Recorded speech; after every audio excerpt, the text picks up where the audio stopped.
handshake between Raila-Uhuru Odinga and Uhuru Kenyatta, that unity is found.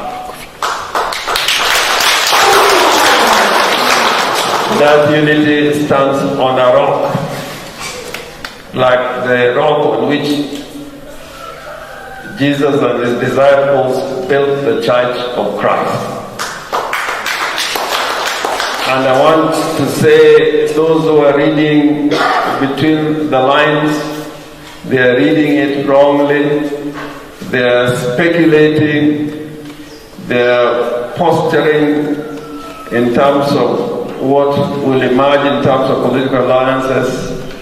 But I think if they go back to the original script of His Excellency Uhuru Kenyatta and Raila-Uhuru Odinga, was to bring unity, stability, and peace to this country without thinking about 2022. That handshake and BPI is not supposed to enthrone leaders into positions of leadership. The rock on which BPI and the handshake stands is building a united, prosperous, and a great democratic country called Kenya.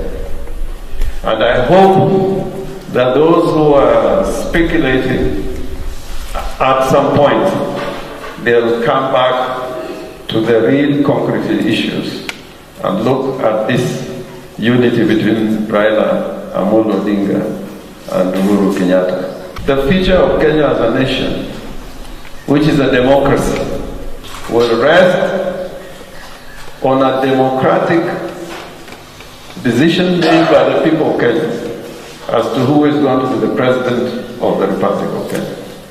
We don't want people to be misled that 3 or 4 or 5 or 6 people can sit down and decide for Kenyans who is going to be the president of the Republic of Kenya. That is a choice that the only people who can make are the people of Kenya.